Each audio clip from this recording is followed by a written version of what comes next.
Good morning. I just want us to continue from where we had left, where last time we spoke about the stroke, the S circle, which we said that stroke S and Z are the most frequent sounds or consonants that we hear. And therefore, there are different ways of representing this, this sound. One of it is through the S circle, a small S circle. We also have got stroke S and we got stroke Z. So these are ways of representing consonant S.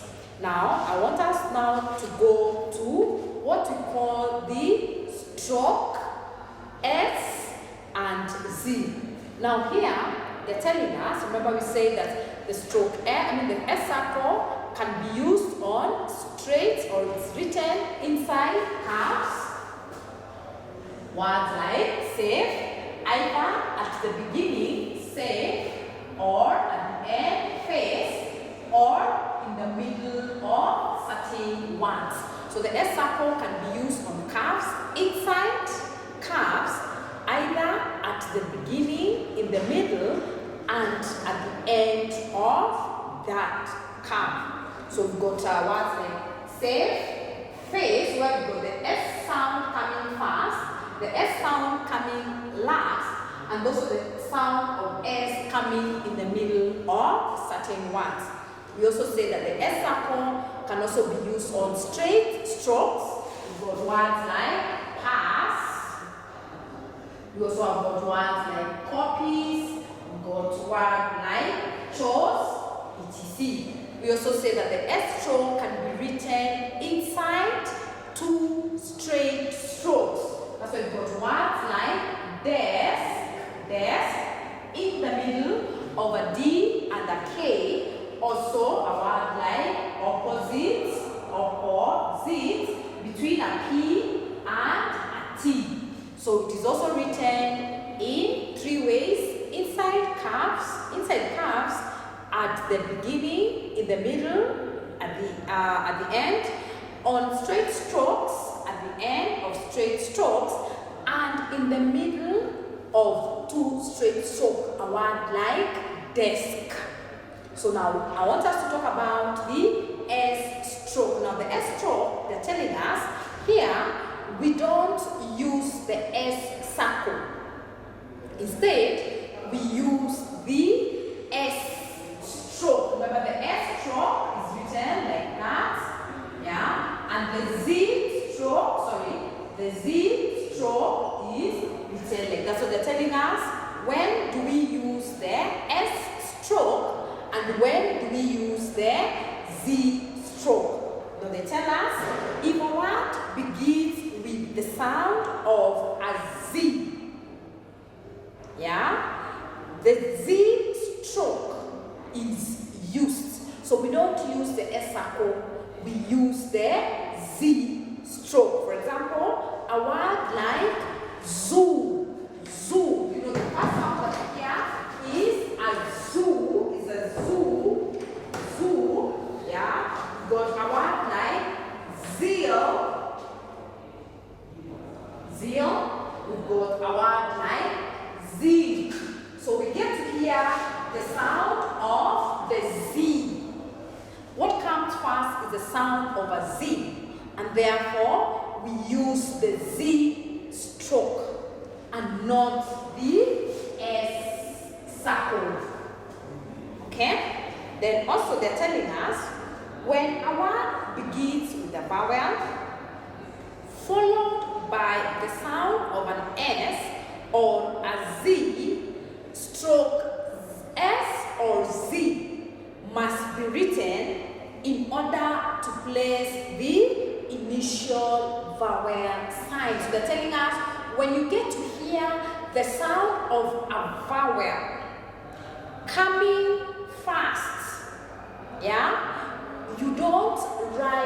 you write the S stroke so that you can be able to accommodate the vowel. For example, a word like ask. The sound, there's a vowel R. So this vowel R will guide you to write the S stroke. A word like asleep, asleep, okay? A word like S-K-A, the sound of the vowels. If a word begins with a vowel followed by an S stroke, you write the S stroke and not the S circle. That's exactly what they're trying to tell us. Okay? However, if a word begins with the sound of an S, we use the S circle. For example, a word like sack. Sack. S. S. Okay? We use the S circle and not the S stroke. Because for the S stroke, that word must have a vowel which begins that particular word. A word like score, score, score. So here we use the S circle and not the S stroke. Okay? So I hope I'm clear on that. So what I said was the S and the Z stroke are used at specific times. The Z is used when a word begins with the sound of a Z. Zeal, zoo, zinc. The sound that comes first is the Z, and therefore we use the Z stroke. Okay? Then we've got the S stroke, where we say if a word begins with a vowel followed by the sound of an S, we use the S stroke. A word like ask, ask, S-K-A, the sound of a vowel coming in first. So I hope up to that point I am clear. Okay? So what I wanted us to do now also, I want us to continue, and I want us to get to see how else we can write consonant L. Remember when we were doing the consonants, we mentioned that some consonants, we've got consonant L, way, L, which is written like this, L. Yeah, then we also had way, and we also had a yay. So they're telling us that now there is also another way of writing consonant L. Now consonant L,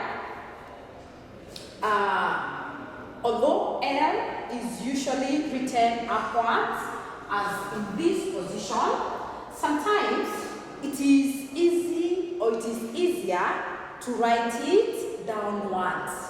Although it is very common for you to write it upwards, there are times when you might write it downwards.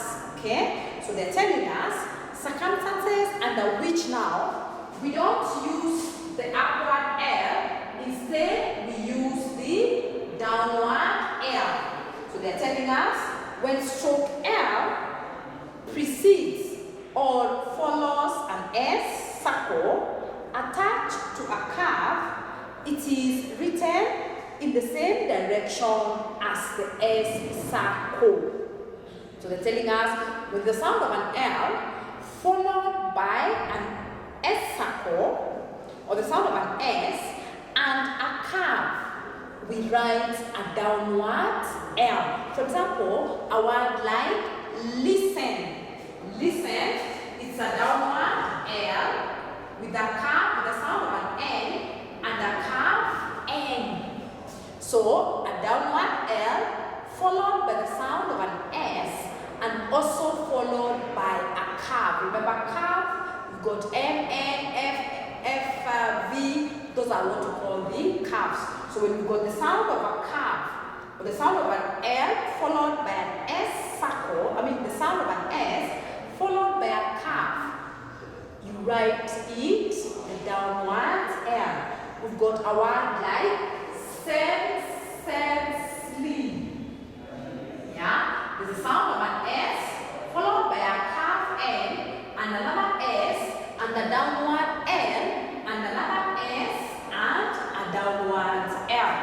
We've got a word like vessel, vessel, yeah, V followed by V, which is a calf, followed by the sound of an L, and also, S and now an L. So we use a downward L. They also tell us that to use a downward L after an N or an E. Okay, N or an E, word like only, yeah, a word like unless, yeah, exceedingly,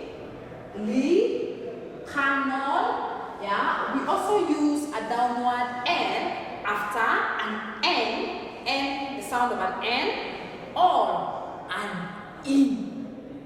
So they're telling us circumstances under which we use a downward L. They've told us that we use a downward L after, if there's a downward L followed by the sound of an S and a calf, and now they're telling us that we also use a downward L after an N or an E. Okay? So I hope at that point I am clear.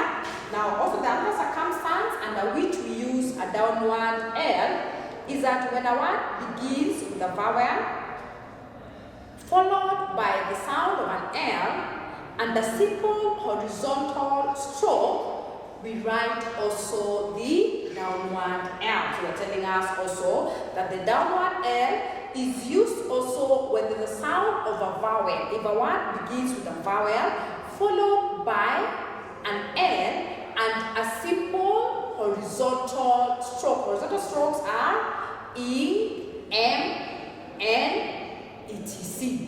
So we use a downward L. So a word like along. Yeah, remember that starts with along, vowel A. Yeah, L, it starts with the vowel A. Then a word like alone. So that also begins with a vowel. Then we've got a word like long. Now for long, we use the ordinary upward L. Okay? Lame, word like look. So here, we don't use a downward L. Instead, we use the ordinary upward L. Then also they tell us when L follows an F or a V or an SK or a straight upstroke and the vowel does not end that word, we use the downward L. So they're telling us when the sound of an an F, V, yeah, or an SK, and that word does not end a vowel, we use a downward L. That's a word like fail, F, L, yeah. This F, which is a calf, and the downward L, yeah, a word like false, a word like feeling, a word like scale, yeah, skills, etc. However, we've got some distinctive outlines. They're written the way they are written. We've got a word like column and filling.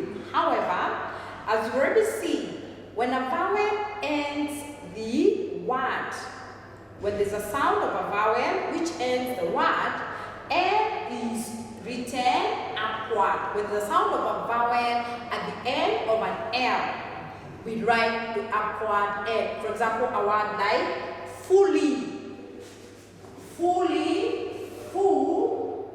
yeah, the sound of an E vowel. So we write that word as an upward L. A word like awful and a word like yellow. Yeah, so this one we use an upward L. So I hope up to that point I am clear. Now I want you to do the assignment from reading practice 3, also reading practice 4. But before you do that, I also want you to drill those outlines that are on those particular subtopics. I want you to drill them 5 times each. So reading practice 3, 4, and 5. So the rest of the short forms, I'm going to give you an audio to explain what I want you to do on the same. So just in case you've got issues, you've got queries or areas where you don't understand, kindly let me know so that I can be able to guide you appropriately. Otherwise, I wish you a good day. Thank you.